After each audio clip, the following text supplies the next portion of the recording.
So today we are going to be talking about stuck and overwhelmed, overcoming task paralysis with actionable strategies. So just no camera from me right now. So what we're going to be covering today. First, I always like just to present over the way I like doing these webinars is we use a problem-solving paradigm called RISE at New Frontiers, and it's recognize problems, identify strategies, strategy implementation, and evaluate effectiveness. So really, when we're doing these webinars, we're going through these first two phases of the problem-solving framework. And so we're going to be starting off with really recognizing what the problem is. And so understanding task paralysis, why we get stuck, even when we want to start. We're going to be looking at what's really going on, looking at the executive functions, emotional blocks, and then some of the brain chemistry that's going on there. We're then going to start moving over towards the identifying strategies piece of RISE.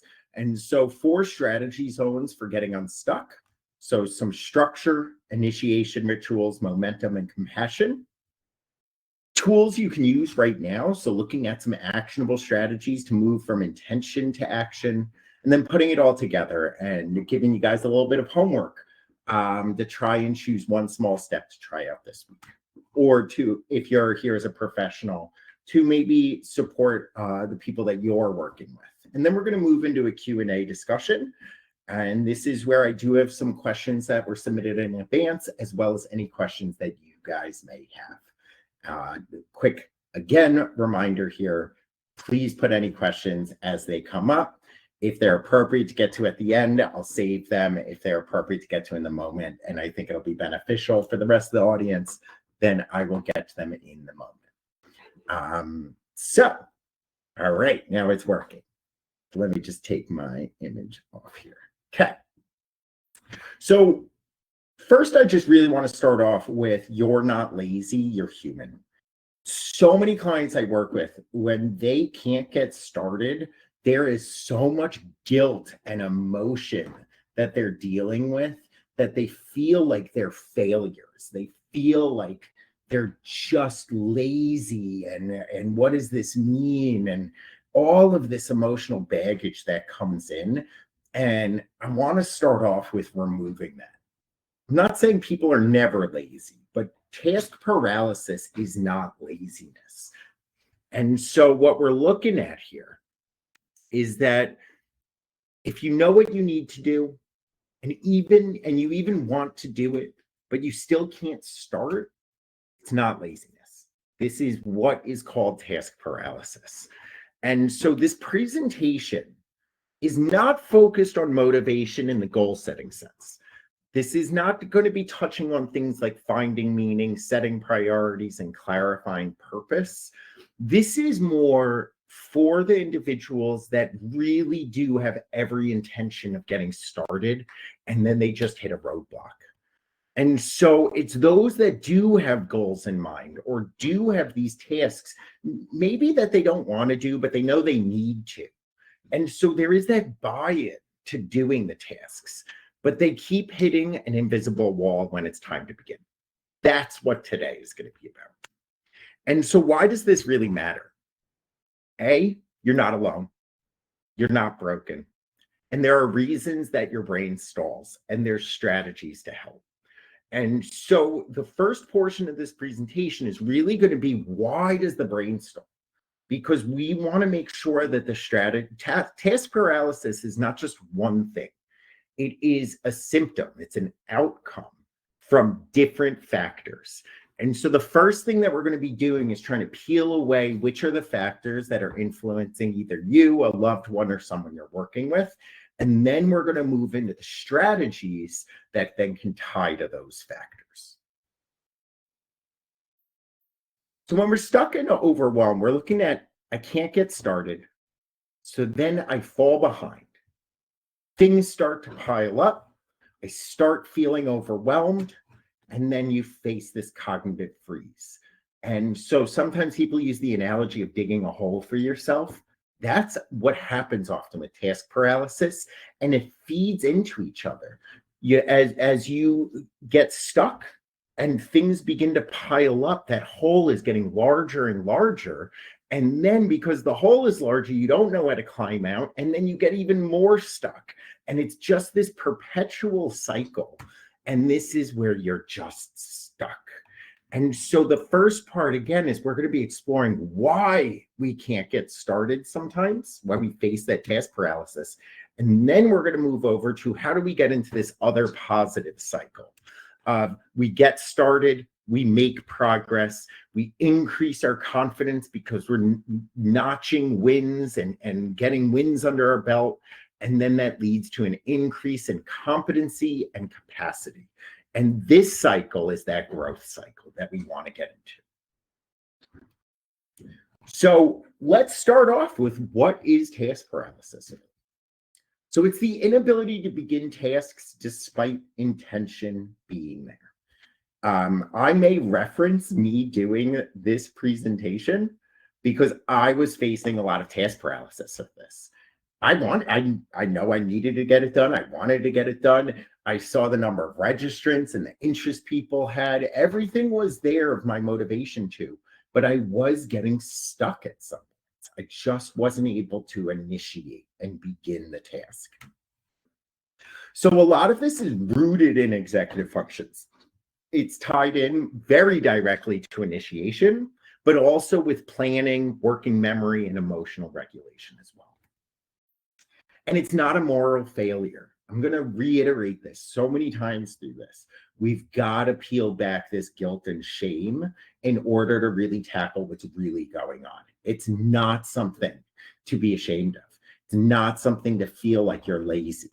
And I can't reiterate, I'm going to reiterate it so many times because this is in so much of my one-on-one work that's a lot of what I unpack with people.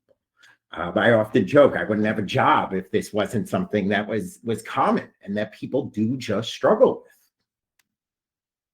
So why does it happen in the first place? So let's first explore some of these executive function roots.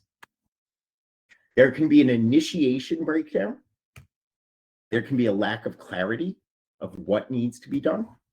And there's this concept of decision fatigue. And we're going to go into all of these in more depth. I just wanted to start off with a broad overview.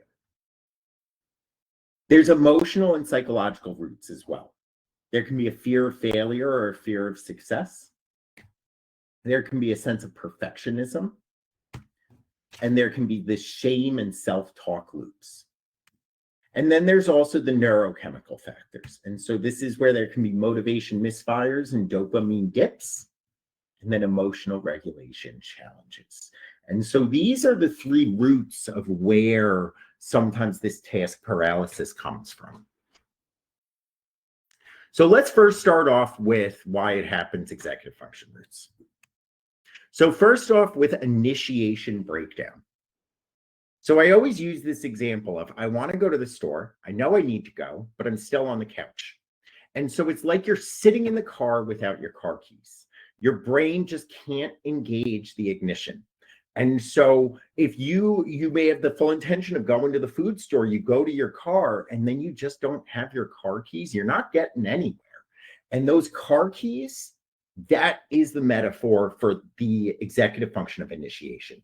I just can't turn over the engine. You're all ready, you're prepped, you know what you need to do, you know what you want to do, you know why you're doing it, you're motivated to do it, but you don't have your car keys. That is what a lot of people face. They just lack the strategies to help tapping into initiation as an executive function.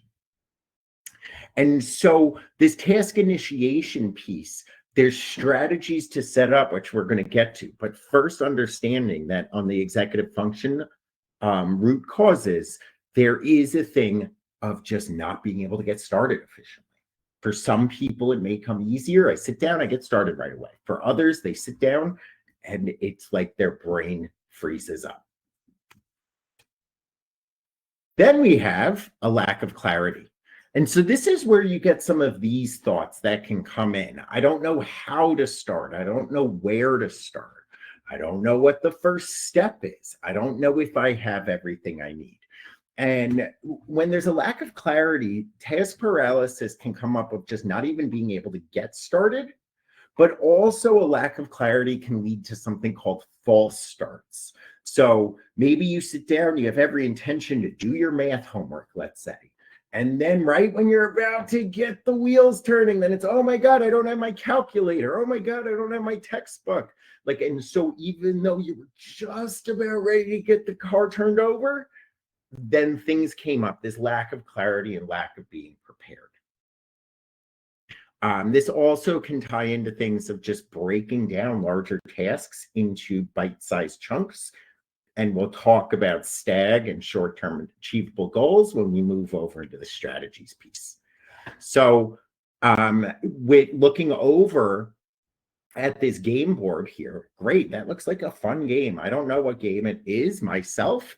And so if you gave me that game board with those game pieces and this die and you gave me no instructions, I would have no idea how to start the game. I don't know where my piece should be to start. What do I do first to get the game going? And do I have all the pieces? Do I have enough players? Like all of these factors, it's like playing a board game without having any rules. And that's sometimes how you approach tasks. Do I have everything I need? Do I know how to go about getting started? And then we have this factor of decision fatigue. And so with decision fatigue, what we're really looking at here is sometimes there's too many options and it leads to nothing getting done. And so you burn out on decisions before you even start the task. Now, it's my partner, sometimes I see, I'm like, what do you want for dinner? What time do you want to eat? When I throw a bunch of questions that require choices, I can see the cogs in his head turning, and he starts getting overwhelmed with the choices because everyone feels so important. Like every choice he's got to put a lot of thought into, and he's getting stuck with it. That's decision fatigue. And so one of the things that we often see is, and I see this a lot sometimes with parents supporting students or when we're working with people in the workforce, like a manager may say to someone, hey, here's 6 things that you can do. Why don't you just choose one and do it? That's not always supportive because sometimes the choice of where to start it leads to the task paralysis because it's, oh my God, what if I make the wrong choice? And so this aspect of decision fatigue, I want you all to put a little bookmark on for this concept, because you're going to see that a lot of the strategies we're going to be talking about later is to reduce the number of decisions or to make decisions in a concentrated sense. So let me make as many decisions now so that when I go to start doing work, I don't have decisions later. Quick reminder, any questions, throw them into the chat or the Q&A and I will get to them. So now let's move on to some of the emotional and psychological roots. So this fear of failure or fear of success. So this is where you sometimes get these ruminating thoughts of, what if I mess it up? I don't feel ready to get it right, so why should I start now? What if it actually works now and more will be expected of me? So that earlier slide where I showed we want to move to that growth cycle, sometimes that can be fearful. You can be scared of success because then there's higher expectations of doing. And that's where I want to be clear, often fear of failure and fear of success is not conscious. It's way more subconscious of a fight or flight response kicking in a bit. And so when you have a fight or flight response, if fear of failure is the task paralysis is, I'm going to flee. If I never start, I can never fail. That's the logic our brains can sometimes tell us. Our psyches tell us is you don't fail if you don't even try. But we all know in our rational sides of our brains that that's not true. There's also this touch of perfectionism. And so if it can't be perfect, your brain can sometimes decide I shouldn't start at all. Again, tends to be subconscious. And often this perfectionism, it's not just if it can't be perfect, I shouldn't start at all. Often what it says is, I can't make it perfect right now, so I'll make it perfect tomorrow. And that turns into this paralysis of procrastination. And that's where you often see procrastination and perfectionism tie very closely together. And procrastination often is the secondary aspect of task paralysis. I sit down to start, then this perfectionism aspect kicks in, I freeze up. And so since I'm paralyzed now, I will be better tomorrow. And that can lead to that paralysis. And so that all or nothing trap can then shut down motivation. If I can't get it right now, why am I going to waste my time? That's the logic that I often hear from people on this aspect of, I'm not feeling 100%. I don't think I can bring my best work. So all or nothing. If I can't bring my 100% best work, I'm not even going to do it. And I'm just going to wait until I'm 100%. And the problem often is that 100% never comes, or we don't implement some strategies to get us to that 100%. Then there's these shame and self-talk loops. And so with the shame and self-talk loops, it's things like, I should be able to do this. I can't tell you how many times when I'm working with people, I hear this of just, I should be able to do this. Let me try one more time. I should be able to do this. And I always share over that should word is so ridden with guilt and shame. And it's this comparison that it's easy for everyone else. What's wrong with me? And those loops are very self-defeating, because just should doesn't mean you can or that you will. And when we say should, it actually prevents us in being creative and developing strategies to try and change our future. When should comes in, really what we're saying is that something is magically going to be different in the future. And it often doesn't happen that way. So that inner critic now takes what may be a difficult task, but now it's turning it into this personal indictment. I don't know if any of you have any experience in economics, but it's always that joke in economics that we talk that people are rational actors.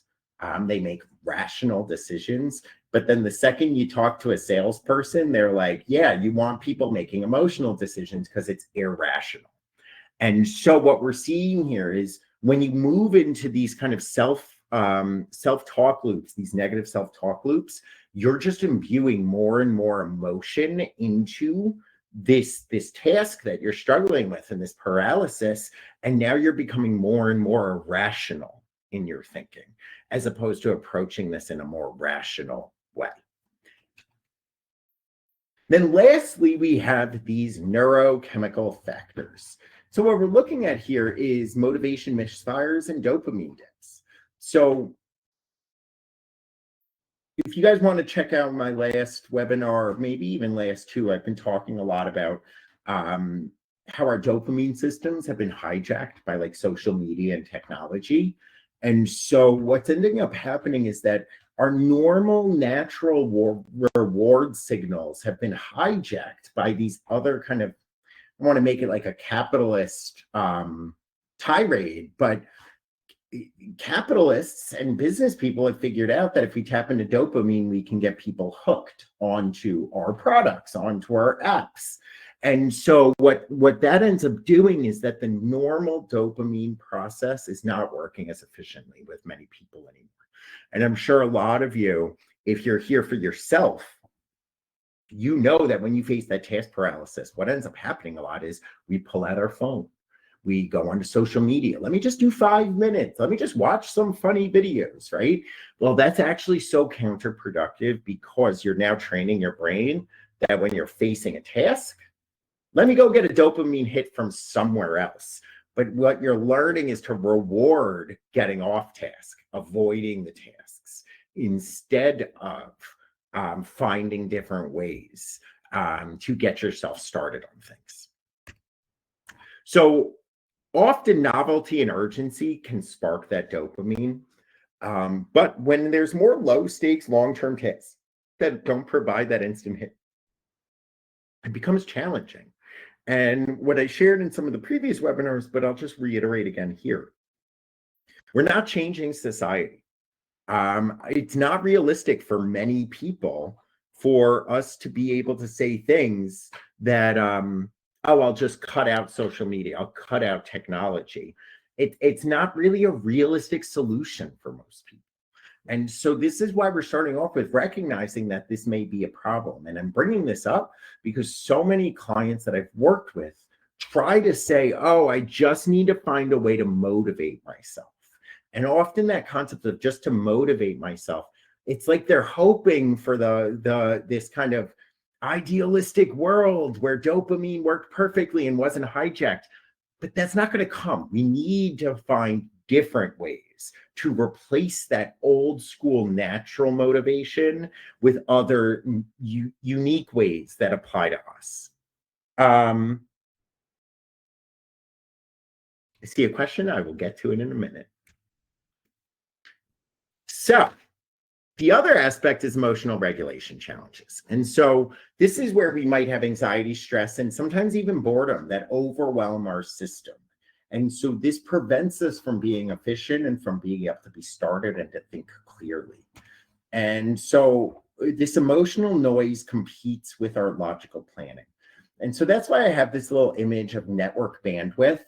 We don't realize that even though our brains are like the biggest supercomputers that we know, and they are amazingly efficient, and our brains can do so many things, that doesn't mean that our brains have unlimited capacity. What our brains really do have, and really understanding that every thought you have of anxiety, every thought you have about shame, about feeling bad, that is taking up space in your brain that is crowding out your other executive functions, your other strategies. It's taking the bandwidth away from those and fueling the paralysis because those thoughts now are taking up more and more of your brain space. And so the question that I see is, how do you recommend to track the missing information my brain forgets, along with balancing the stress, anxiety, and still trying to be drowning in information and being lost in decision making? So I don't want to fully disregard this, and who the question came from, I will follow up with you afterwards, or if you want to follow up with me, because that's going to be much more about working memory strategies. What we're working with here is better understanding that when we have those tasks, we know what we need to do. How do we then move it? I do hope that some of the strategies may help out here when we get to those a little bit later, though. So motivation here is the brain fuel. It's not that desire. So this is just going back to what I shared as kind of a disclaimer in the beginning. So now, let's look at some of these task paralysis cycles. So let's first look at like this executive function cognitive loop. So when you have a lack of clarity, we just don't know what we need to do, or it's not very clear for us of what the tasks at hand are. Then we can't identify a first step. So then the decision fatigue steps in. I have 16 things. I don't know where to start. And now I'm getting overwhelmed. And then that leads to procrastination. So now there's even less clarity because now more things have piled up and there's more time pressure. And then that leads to this cycle where the loop is now reinforcing paralysis through more and more things piling up, more and more confusion, more things to juggle in our head. And it leads to that mental overload. Now, looking at the emotional loop with fear, shame, and perfectionism. So a fear of failure can lead to that avoidance of getting started. Now, when we're avoiding getting started, it's leading to this internal shame spiral. Oh my God, I can't believe I said I'd get started yesterday. I'm definitely going to do it today. Oh my God, I didn't do it today. And now I feel bad. And that spiral then is leading to negative self-talk. I should have done this yesterday. I made the worst choices. I can't believe it. So now these negative self-talk is taking up the space that should be directed towards getting started on the task. But now we're spending our mental energy on things like, I should be able to do this, instead of how to get started. And that leads to more increased fear and self-doubt. And then what we're looking at is this emotional interference is shutting down that initiative and erodes confidence over time. So this becomes a self-fulfilling prophecy. So if you have that fear of failure, or you have this perfectionism, and then you don't get started, and then it leads to a poor outcome because you're rushing, or it's the last minute, or you don't hand it in, then you're actually convincing yourself that you were right. So see, this is why I shouldn't get started because I'm just a failure. And then you're spending time thinking about that, and it leads to more inaction and paralysis, and it continually fuels that emotional loop of failure. Now, looking at the neurochemical motivation and dopamine deficit, so tasks can feel boring or, oh my God, why is this so hard? And then you have a low dopamine response because now it's boring, it's not engaging. And that low dopamine response, there's no internal reward for starting. And so now the brain is seeking immediate gratification. Let me go scrolling. This is where you can sometimes have that busyness. Let me just feel busy. But it's not actually productiveness. And that leads to more delay and then lower satisfaction with yourself, which then is going to fuel less dopamine each time. The last time I did this, it was horrible. And so now I have to do it again because so now that the previous experiences are informing your brain, this is not a rewarding activity. And then it doesn't release dopamine the next time. And so then that becomes a prophecy. A self-fulfilling prophecy. And so the reward system malfunctions, and then it's reinforcing avoidance as the default. Hey, last time you couldn't get started and you had a great time looking on social media. You ended up feeling better that way. Why don't you do that again? Again, all happening subconsciously. It's not necessarily conscious. Now you have this perfect storm of a mixed loop. It's often not isolated into these different three categories. So you might not know where to start. So then you feel bad for not starting, more emotional. Then you distract yourself to avoid the discomfort. So you're tapping into dopamine hits from elsewhere. And then you lose track of time and of your goals. And now you're behind, overwhelmed, and doubting your ability to catch up. So let's just look at this in this task paralysis way.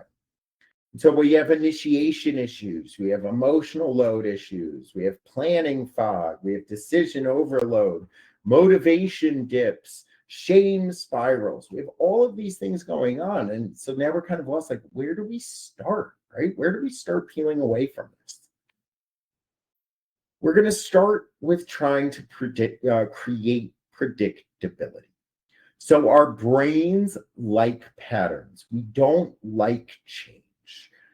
Some people may be able to adapt more readily, but our brains are just accustomed to wanting consistency because the more consistent and the more patterns there are, the less we have to be on alert for threats to us. And so this pandemonium and chaos is something that our brains do not like. We're averse to that. And so we're really going to be leaning into trying to create order out of the chaos, create predictability, create consistency in strategies, because that is how you really start addressing the task paralysis and decreasing these other factors. So what we're going to be looking at is when we don't know what to do or how to start, our brain is perceiving this chaos. It gets into this kind of fear mode. And so what this leads to is it's triggering stress and avoidance, not action. And so the executive function strategies can help turn chaos into clarity. When we have emotional threats like fear of failure or perfectionism, this makes tasks feel dangerous, like there's an actual threat. And I know that can sometimes seem ridiculous, but our bodies, we're not in the woods anymore. We're not running away from bears anymore. Our bodies have adapted to take what we used to perceive as different threats that used to be very kind of physical in nature. Like, could I have physical harm? As our society has developed these physical harms, I'm not saying no one faces physical harms. I'm sure people do and feel horrible for them when they do face physical harms. But what most people are facing are emotional harms to our ego, to our sense of self. It's triggering the same response as if a bear was chasing you in the woods. It's triggering that fight or flight response. And so these emotional threats like the fear of failure and perfectionism make it feel dangerous and trigger into that response of fight or flight mode. Increased adrenaline, cortisol, things like that. And so the brain's threat response says, let's avoid this to stay safe. So the paralysis is actually a coping mechanism to try and keep you safe. Irrational, but it's coming from something. It's coming from some natural response in us. And so structure and planning can create a safer space where those emotions can exist. We're not trying to say they're not valid and invalidate those feelings, but we're putting them into context that we can better tell ourselves it will be okay. It doesn't make those emotions go away, but it's almost like a little carrot at the end of the stick of, well, some of this is predictable. So last time I did this, I was safe. I might not feel safe right now, but I have a tried and true method to get myself back on that stable path. Without quick wins, the brain can't see the reward. And so the dopamine is driving that momentum. And so a big unclear task doesn't provide that spark. Short, achievable steps do give the brain what it needs to get going. And so what we're really trying to do is move through these strategies from a sense of pandemonium and chaos to something that is a bit more clear and predictable. And I want to just make a big disclaimer. Life is never going to be fully predictable, but we don't need this black and white thinking. We can create some sense of order to help mitigate and limit the chaos, limit the unpredictability, so that we're managing ourselves in a more predictable sense and setting ourselves up for more stability and success. So let's start with some of the strategies, just doing a quick time check. So when we're looking at some of the strategies, we're going to look at 4 main strategy zones, and then we're going to dive, just like we did before, we're going to dive more into specifics. So first off, structures to enable success. These structures we're going to be talking about, the goal is really to reduce this ambiguity, build predictability, and ease the mental load that we're putting on our brain. We're going to look at some initiation rituals and how we can go about setting up initiation rituals. And so we're going to be really trying to teach our brain how to get started. Don't view this as just a you have it or you don't. This can be a learned skill.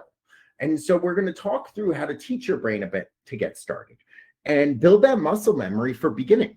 Remember, your brain is a muscle and we can work it out. We can build up strategies and build up to better initiation rituals to get it more accustomed to getting started. We're also going to talk about some momentum builders, focusing on how to keep going by creating visible progress and emotionally safe wins. And then we're going to move into self-compassionate mindsets. So how we can embrace the emotion, reduce the shame, and coach your inner voice. And quick reminder, any questions or comments, please feel free to shove them over into that chat or the Q&A. So let's look at some structures that enable successful initiation. So first off, and we're going to dive more into STAG on the next slide, but I wanted to present over in more of the higher level. So STAG goals, these are short-term, either actionable, achievable goals. They're almost like a little bit of a partner from SMART goals, which we've talked a bunch about in other ones. But today we're really going to be focusing less on goal setting and more about how can we take tasks that we're trying to do and make sure that they're short-term and actionable. And so we're going to be exploring a little bit on the next slide, but how do we translate something like write a paper into open a Google Doc, write one sentence, write the second sentence, write a first paragraph? How do we break this down into chunks that are more manageable and actionable and achievable? And one of the key things here with STAG and short-term achievable goals or actionable goals is specificity decreases decision-making. So this can be as simple as do problem 1, or start at the top of my email inbox and go one by one. I want to tackle 3 emails. One thing I always do, I have a great example, I sometimes get overwhelmed with emails. I have so many that come in and I just get paralyzed. Where do I even start? So I say to myself, rather than cleaning up my email inbox, that seems overwhelming. Why don't I go through and just delete all the spam? And sometimes even like, let me go through and unsubscribe to until, and what I actually end up doing is I often say, let me get to last Friday, right? So that's after a weekend. I might say, let me just bite off until Sunday. Then I'll do until Saturday. Then I'll do until Friday. And so what you're doing is you're taking one larger task and you're being more specific to make it feel more manageable, both in your own perception, but also just it's something that you can sit down and do at once. It's not like you're committing to 3 hours of work. You're committing to a short-term amount of work. And that can just make it feel a lot less overwhelming. So another example could be do chores. You know, I sometimes work myself up. This Saturday, I'm doing a big clean. And then I sit down Saturday morning, I'm like, oh my God, where do I start? So what do? I start with breaking it down into short-term achievable goals. I might make a little list for myself.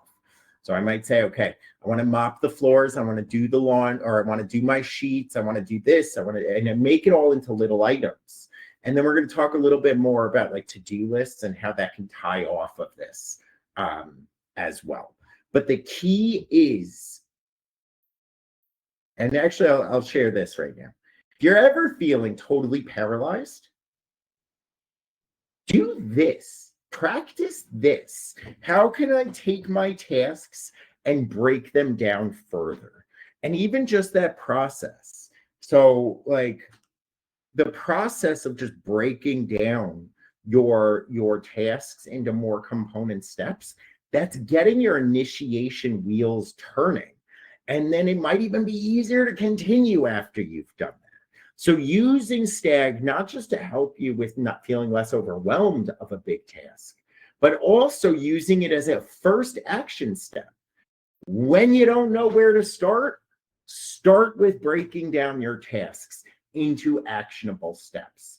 That can be a tried and true way of getting started. What do I need to sit down and do? And how can I break that down into more actionable steps? Then we have planning and prioritizing. And so this is where we make decisions before you need to act.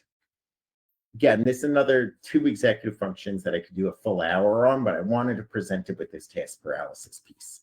So 2 tools that we're going to dive into, and this one we will dive into more just like STAG, is using different types of lists to map out what we need to do. So we're going to go through in more specificity must, should, could lists, and then now, later, never sorting. And then we're going to do just my favorite, the one that I tend to use a lot, is must do versus gravy lists. And we'll talk more about those when I share. But the biggest thing we're doing here when we're making these types of to-do lists, these types of action plans, you're decreasing the load of decision making. And so you're trying to prevent decision fatigue by consolidating the decision making into a single action. So let me make my to-do list and let me prioritize what needs to be done. That way, when you sit down to actually start doing it, it's not creating questions. It's not leaving room for decision making. I was actually working with a client, and the reason I've had to work with him for a long time on this. And one of the things that came up was when he didn't decide what he needed to do at the library when he was doing schoolwork, when he didn't know what he needed to do, or he didn't make a commitment to, I'm doing X, Y, and Z, every time he was done with a task, he'd sit there and then he'd say to himself, subconsciously, but he'd say, should I do the next task or should I go eat? Should I do the next task or should I watch a little YouTube? Should I do the next task or should I do all these other fun dopamine driving things? And so when you leave more room for decision making after, like, imagine you're dealing with task paralysis and you actually finally get started and then you get off track and now you have to get started again.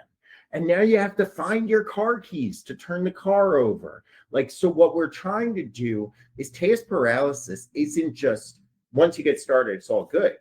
The planning and prioritizing also helps you maintain that after. So we just got a question. What do you do when your brain is tired? What kind of rest helps you return to work instead of being trapped in rest mode? Well, it really does depend on the time of day.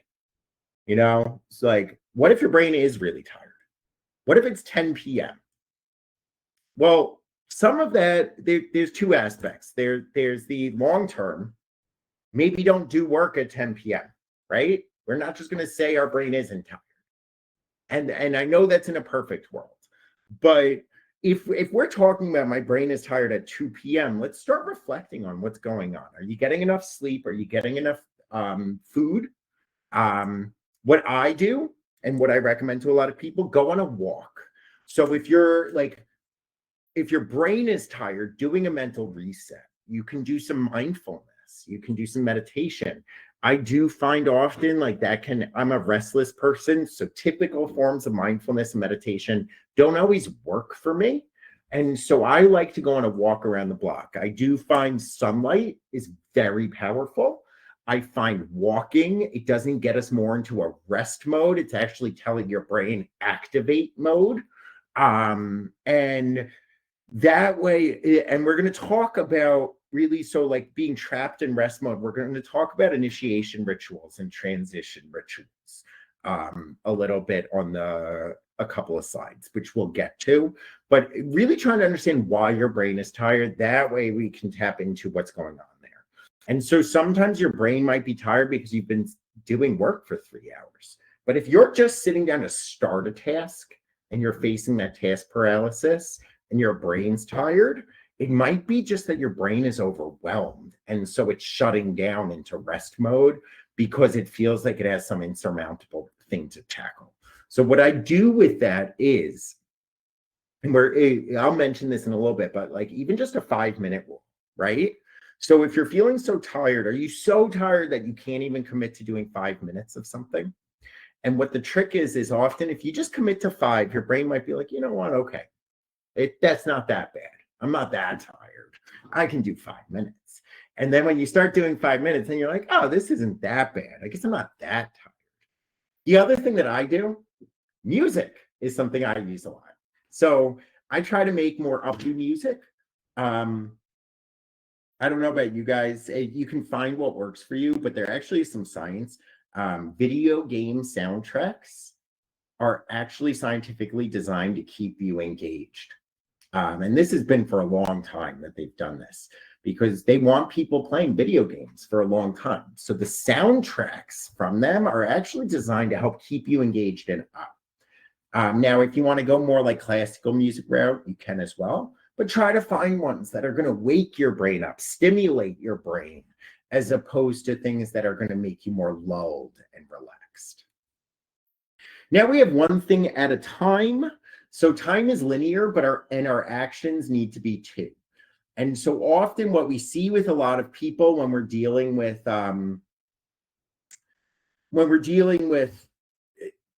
task paralysis is we have 30,000 things, and that decision fatigue. Well, this is important. This is important. This is important. But what we want to do is just focus our commitment. So let's start with just 10 minutes. Let's start with just the intro paragraph.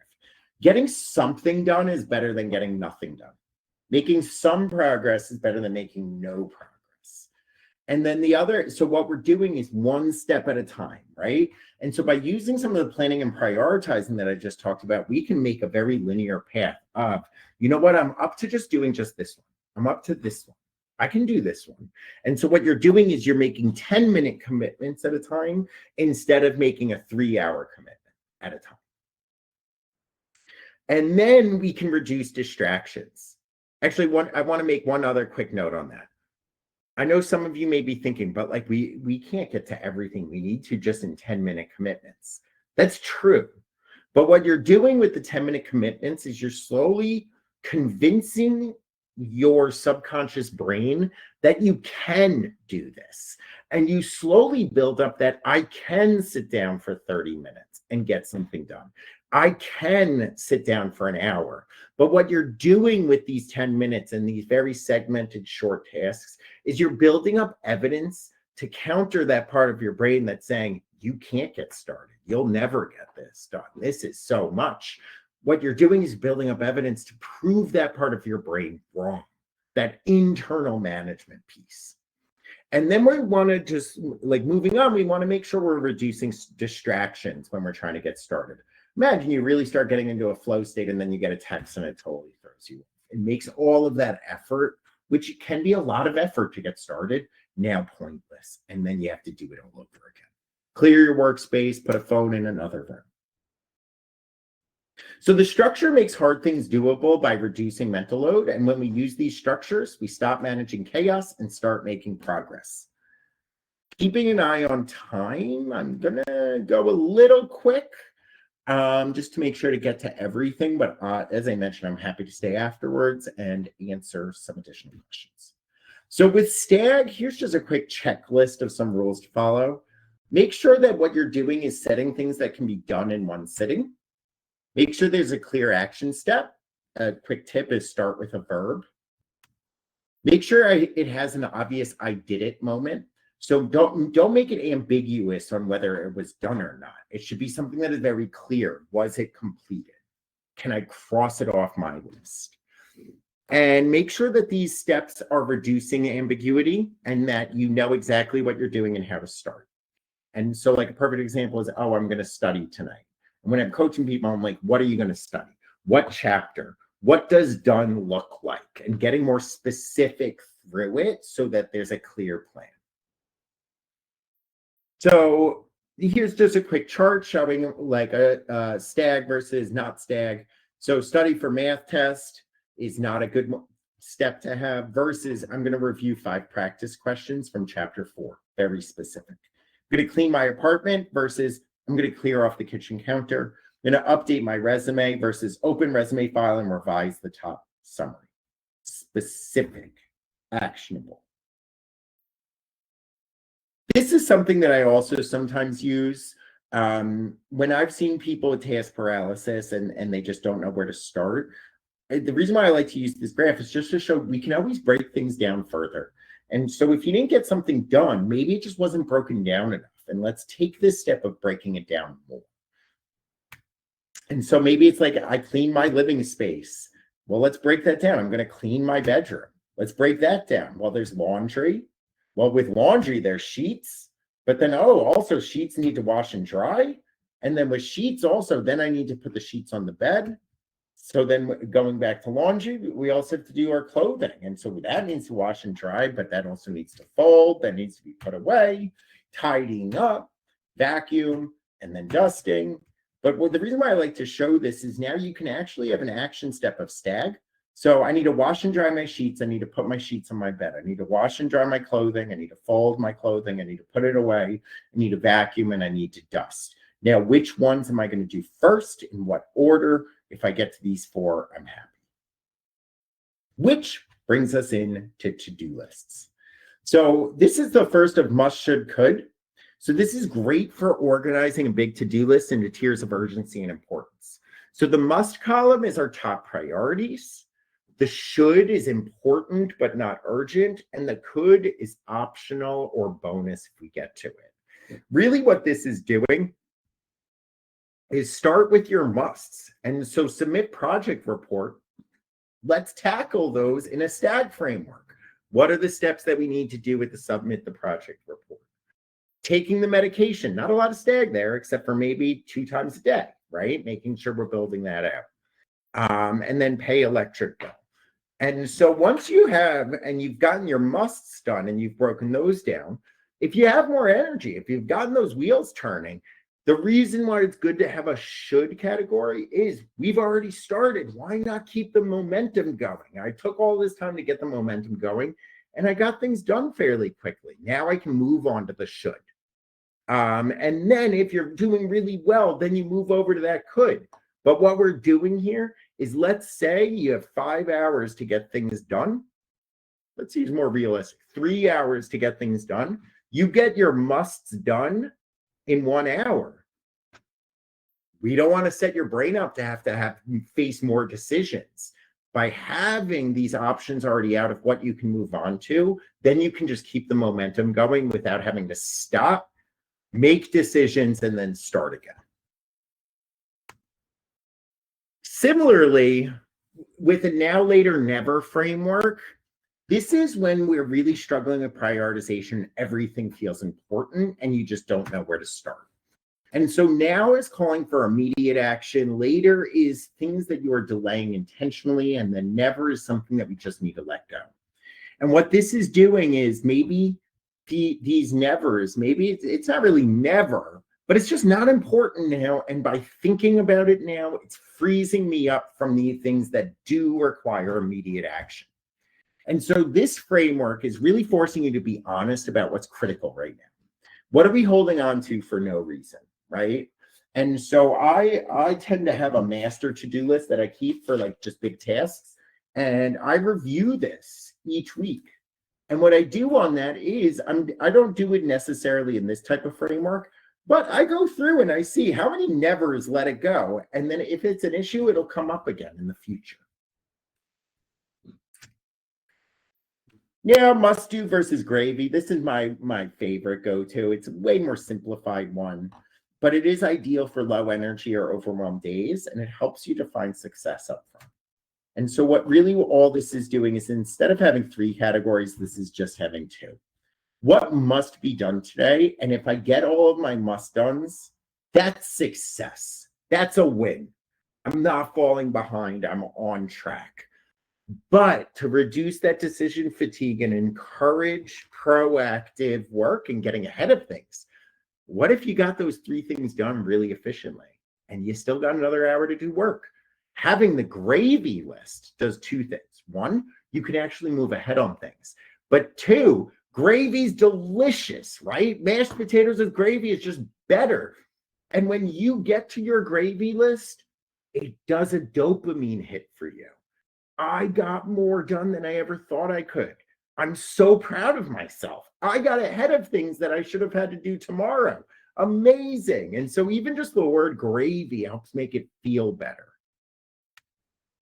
And so if you do your must-dos, it's a win. We won. And then everything else is gravy on top. Now just looking at some initiation rituals. So the 2-minute rule. Trick your brain into starting something too small to fail. Give a win. Give yourself a win. You deserve it. And when you have wins, when you cross something, sometimes when I'm overwhelmed and I'm facing paralysis, I'll look at my list and I'll be like, even if it's not the most important thing, what's one thing I could cross off my list right now just to start getting the wheels turning? And so a low priority task that can be done in less than 5 minutes, that actually becomes a high priority task because I'm giving myself motivational boosts. Body first, brain follows. Have an actual physical initiation ritual. So for me in the morning, my ritual to start my workday, I work from home. So what do? I go and make the coffee. I let the dog outside. I start to drink my coffee. After I have a first cup of coffee, maybe I go to the bathroom. Brush my teeth, and then I pour a second cup of coffee and I sit at my desk and I organize. The physical action of organizing my desk is the first step in my initiation routine. And then I pull up Spotify, I play music. I just create a very predictable path of what does getting started look like. And then I move into other actions. So just that very specific ritual that you may have, that you can do every time you need to be productive. And by doing something that's consistent and predictable, you're getting the wheels turning to overcome that task paralysis. And then what I sometimes do is also just have like fallbacks. If I'm not feeling like I can get into and just start tackling work, maybe it's a great time to reorganize my to-do list. Other proactive executive function strategies can be part of your initiation rituals.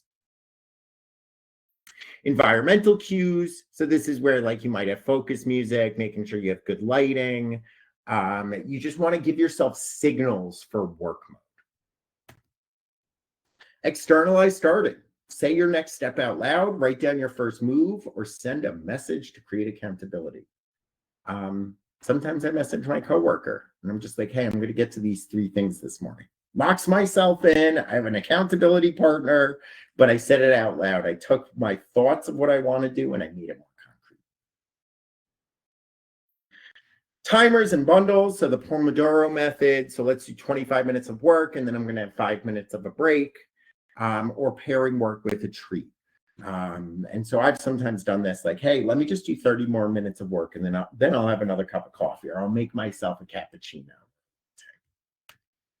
So starting is often the hardest part, not because you're lazy, but because initiation is an executive function that needs practice. These rituals begin to teach your brain what it really means to begin until it becomes automatic.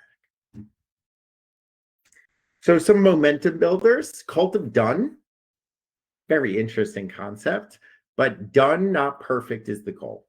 Done is better than not done. And the sooner it's done, the more time to make it better. And so, okay, so what is the typical turnaround on those behavior? Generally, and I believe this from Atomic Habits, but generally these types of habits do take around 2 months. It's not automatic. It really is about yourself and how you go through things.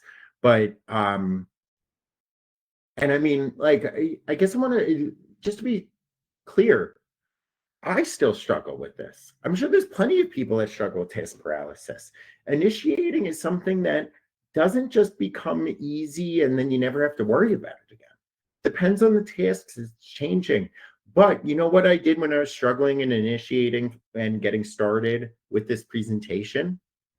I walked away and I revisited what's a new initiation ritual that I could do. So you know what I actually did? Cleaned up my full desk, did my to-do list, reorganized myself, got a bunch of other things off my list so then I could focus. And so I don't want this to even be something that we're saying will just become like easy and then you never have to worry about it again. You might have to revisit this throughout life in different ways. And so it's more about knowing that when you're struggling with the task paralysis, that you need to shake things up and tap into one of these different strategies. Now, the cult of done, I know, is very difficult for people that are perfectionists to wrap their heads around. What I want to share here is the sooner we have it done, the more time you have to make it better. So through coaching, what I've often done with clients that I see struggling is I build in as me being the self-check. If we get this done by Wednesday and it's not due till Friday, then we have 2 days that we can try to make it as perfect as can be. And so it's a great way to meet perfectionists where they're at, of not disregarding their feelings of being perfect. It's not easy to just say, don't worry about it, it'll be fine. That can almost come across as demeaning and diminishing their feelings. Rather, let's meet them where they're at. I hear you that you want it to be as good as possible, but I believe it'll be as good as possible if we get it done first and then make it better. And so the completion builds confidence, and you often can aim for good enough. I've worked with so many perfectionists where then we just get it done, and like we've gone through word vomit. Let's just get it out there, and then we get it done. And then I ask them, hey, do you want to spend some time making it better? They're like, I think it's good actually. I don't think I need to. But they never would have gotten to that point if they really were pushing for that perfectionism. It's kind of with some of those perfectionists. There's an old saying: if practice makes perfect and nobody's perfect, why practice, right? And that's what often holds perfectionists back. And so let's lean into this cult of done. Short wins give us dopamine hits. So check something off early to start building traction. That's like that to-do list. Pick out the short things so that we can just start checking things off. Track your progress. So you can use habit trackers, progress bars, visual checklists. Have something. The reason why we always emphasize visual is just having it in your head isn't enough. It's really important to have something to look at. So now I did this to-do list today. Well, I'd love to see in next week, how many things crossed off, that is going to make me feel better about myself. Lower the bar. Show up at 60% instead of waiting for 100%. We often always say, oh, I'm not fully focused. Let me wait for me to be fully focused. It's our brain looking for the path of least resistance, where our brain's telling us, why even try if we're at 100, we're not at 100%. It'll be so much quicker when I'm able to pay more attention. But that's a lie our brain is telling ourselves. So when you show up at 60%, that momentum can help build up. And so when you have more motion and more action, you actually can move yourself from 60 to 100. But getting to 100 isn't just going to happen. It's that momentum that helps get you there. So perfectionism kills progress, but even a small win sends a powerful I can do this message. And the momentum builders turn the brain's need for progress into the best tool to move forward. So now self-compassionate mindsets, let's reframe this avoidance, understand that it's not you being lazy. It really is just a protection of our ego. And it's not really a resistance to wanting to do things. It actually is maybe just a lack of tools. I've probably used this example before, but I always say, like, if you drop me in a foreign country where a different language is predominant, and I have a goal of making 20 friends, and I want to go outside and I want to go talk to people, I want to put myself out there, but I don't speak the language, it might look like I'm avoiding. It might look like task paralysis. But really what it is I just lack the tools to be able to do the task. And so understanding that often this task paralysis is just, it's not you avoiding because you want to. It's you avoiding because you don't know how to tackle it. Self-talk really does matter. So swap I'm failing with I'm figuring it out. And you can use a coaching voice with yourself. Try not to use a critic voice. And I know that's hard. It's easier said than done. Normalize the freeze, recognize it, name it, and play it from it. What part of this feels unsafe or unclear? What am I worried about? My worst worries are coming true. I had a lot to share in this presentation. I was freezing up. I didn't know the best way to present it. And now I'm almost 5 minutes over, right? But I didn't let that stop me. I saw that I was getting stuck and I started reframing and tackling. And really what I did was, let me tackle one slide. Let me do just the headings of the slide. Let me do an outline using some of these strategies to help make this more manageable. Partner with your nervous system. So build rhythms and routines that comfort, not shame, and slow starts are still starts.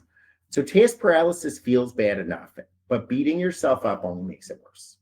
Compassion is not weakness. It's the mental flexibility that gives you the permission to try again. And really what that permission to try again is doing is breaking you out of those loops that we can find ourselves in with task paralysis. And so even when the last attempt felt hard, it's okay. It probably was hard, but be compassionate with yourself. So the first step can often be the hardest. And so task paralysis is real, but it's workable. So now you've seen how these executive functions can help shift confusion to clarity, overwhelm to structure, stuck to momentum, and then shame to compassion. So you want to start small, structured, and kind. Your brain isn't broken, it just needs a bridge. And that bridge is strategies to lean into. So we'd love for you just to pick one tool to try. So take 10 seconds right now. Try to choose one small thing that you're curious to try. You don't need to fix everything, just loosen the stuck. So try a STAG breakdown of one task, build an initiation ritual, use the 2-minute rule on your next task, make done not perfect sticky note, identify and reframe negative self-talk. What's the next kind of step? And try one thing. Just try one thing. Bite-sized bits. It's that old saying. I thought it was so weird when someone told it to me first, but I always share it with people. It's like, how do you eat an elephant? One bite at a time. My first question was always, why would I want to eat an elephant? But just commit to one thing. because these are universal. Even if you don't struggle with task paralysis, these will still benefit you. Now, I'm going to move into, if anyone wants me to cover some of these questions that were submitted in advance, but I do just want to see any other questions that maybe came in. So let's see. There are indicators on what is task paralysis versus the largest issue or larger issue like ADHD, etc.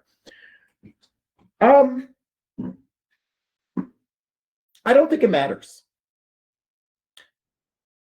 Task paralysis is something that people with larger issues like ADHD face. Task paralysis is just part of the equation. And what's leading to task paralysis varies. So when we say task paralysis, the reason why we start with that term is that's something a lot of people face. Why they're facing it varies. And so really it's lean into the RISE model, recognizing what that core problem is. Task paralysis, and I hope I didn't hoodwink you people, that got your attention. But your work is not done there. It's not, oh, this is task paralysis, use X, Y, and Z. Really what it needs to be is, I'm facing task paralysis. Now let's figure out what's leading to the task paralysis. Now let's pair up the strategy that ties and is addressing what that root cause of the task paralysis is. So I would almost be doing a disservice by saying, how do we know it's task paralysis and not something else? Because it's not that easy. And I don't want to simplify it for people, because then if they struggle with it and they feel like, oh, that signal wasn't there, then they're going to think something's wrong with them. When really the goal is to get back up and dive into what are those root causes, and now how do I tailor some of these strategies to help address them.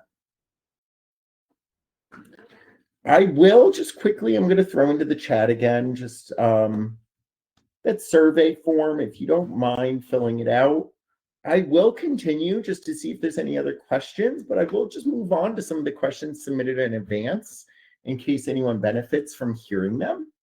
So how can I break tasks down into manageable steps while also not leaving tasks unfinished? So the first part we did touch on about STAG and really trying to break them down more and more and more.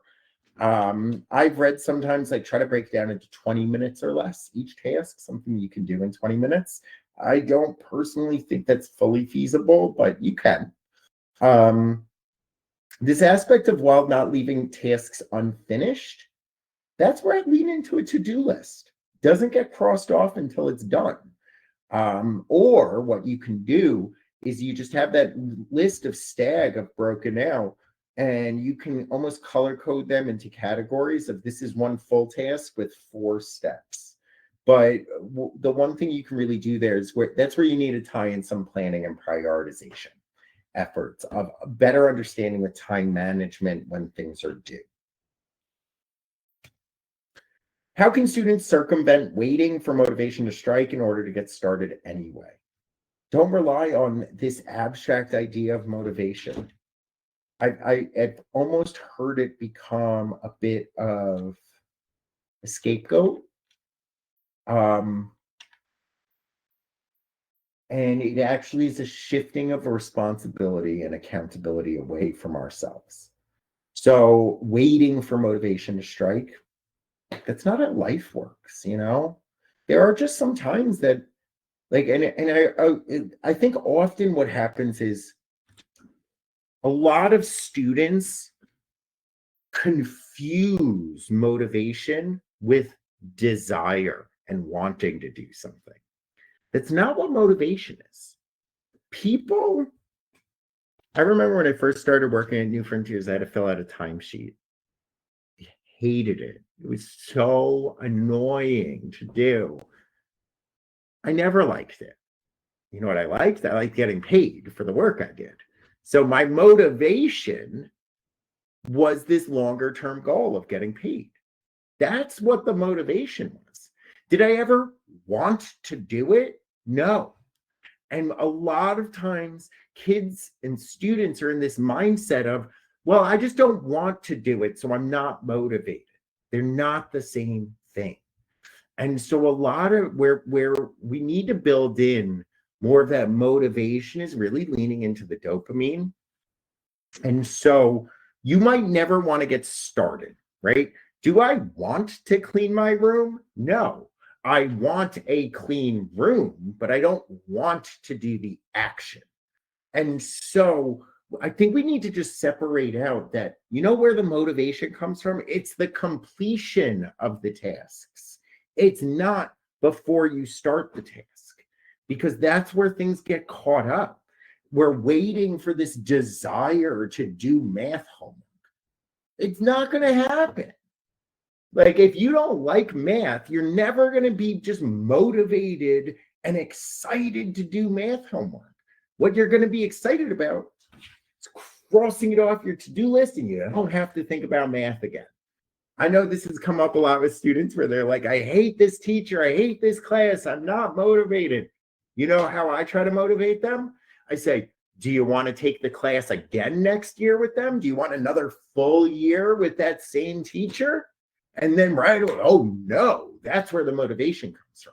So I think what's important here is to shift motivation from this fuel right in the beginning that you want to do things, versus let's think about what it's going to feel like when it gets done. And what you can do with this is try to build in some of these dopamine reactions as you slowly get things done.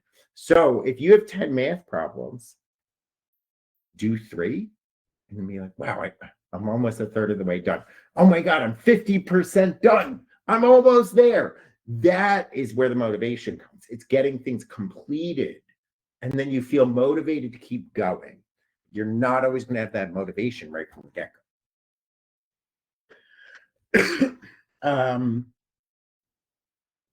So I just saw a quick question. Yes, this webinar is recorded and there will be a link provided.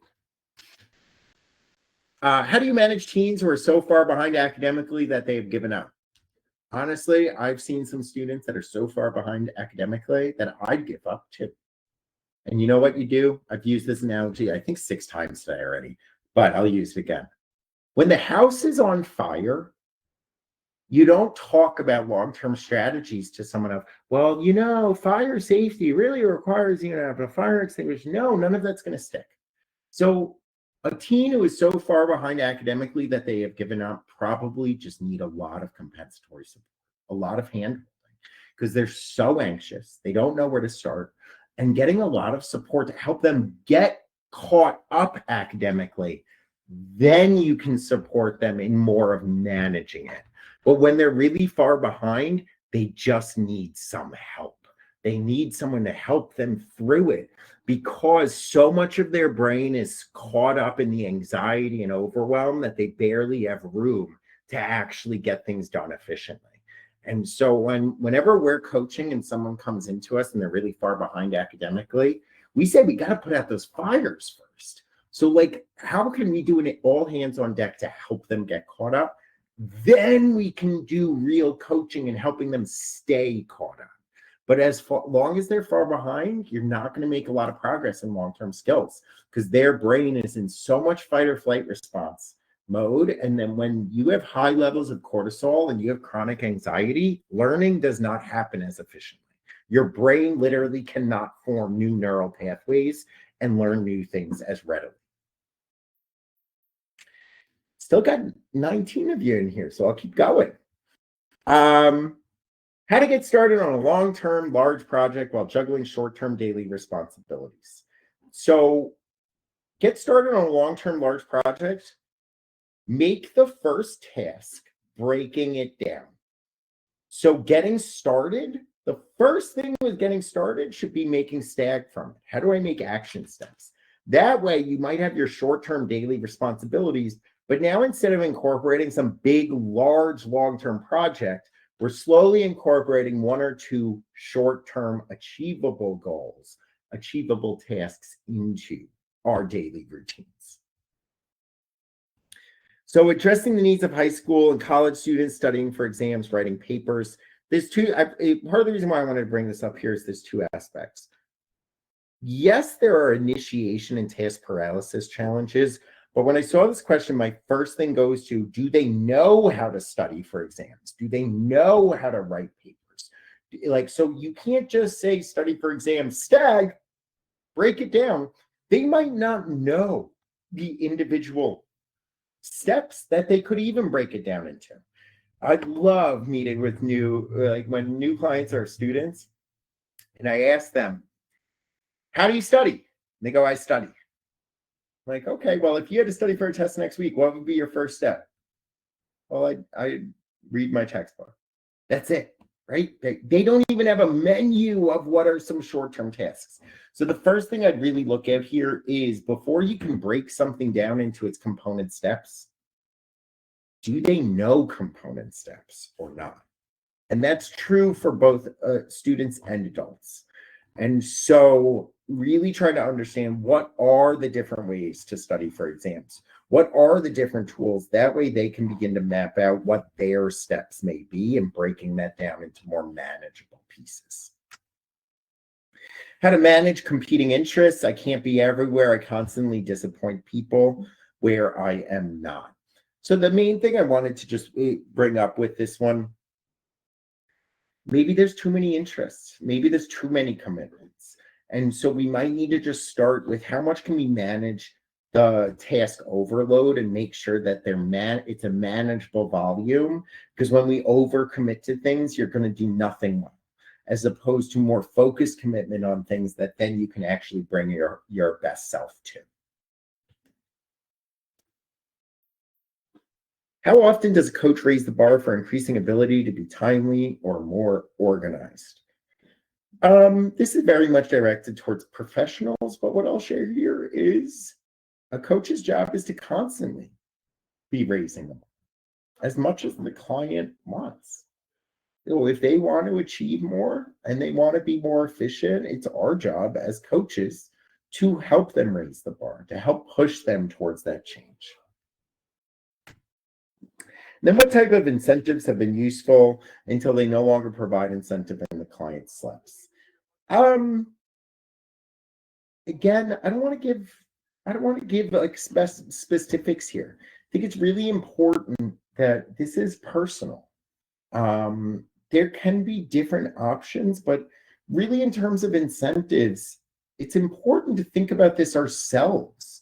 What are incentives that motivate us? And so if you're a professional working with someone, ask them, what are they motivated by? What are incentives that they think would work for them? And so rather than us always trying to externalize it, it's much more about trying to shift some of that control over to the individual, away from us, because we're not going to be there forever as professionals or as parents. It's more about helping them find, like what I often say to some clients is, so I have one client where he loves working. He's a college student. He loves to work though. That's just way more motivating for him. But he knows he needs to do school. He's motivated by the long-term goal of getting a degree. In the short term, though, he really likes working. He'd rather work over doing homework. He'd rather work over doing other aspects, and so related to school. And so with him, what I've tried working on is building his own incentive system of, if he gets all of his schoolwork done, then he is eligible to work on the weekends. If he doesn't get his schoolwork done, then he can't work. And some of that has been trying to shift, where anytime he'd have a work opportunity, he'd immediately say yes. But rather than making it a punishment of, you can't work if you don't get your schoolwork done, because now that becomes a punishment mode that doesn't really work. It's more of, do we earn the right to work? Can that be a reward? And that was very much driven with him, by him. And so I don't want to give just a blanket answer of what incentive is useful. It's working with the individuals to figure out what's useful for them. What are they motivated by? What do they want? And how can we frame this as a reward as opposed to a punishment?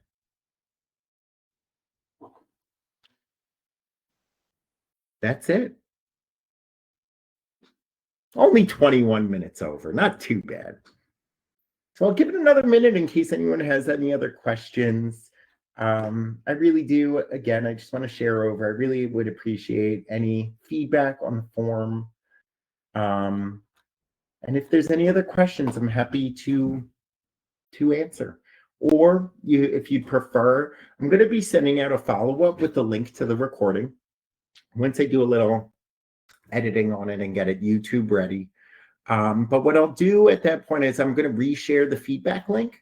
And I'm also going to share over my personal meeting link if anyone would like to hop on a call with me. Just ask any other additional questions. Feel free to email me. I always say, you're not bothering me. If this is something that, if this talk or a quick 15-minute conversation, something that can help you with achieving your goals, it's worth my time. If it's something that takes more time, then maybe we're a good service and good support to help you in achieving what you need. But I really do find that these aren't secrets I'm trying to keep. And so I love collaborating. I love sharing. And so on that note, if no one else has anything, we'll wrap it up there.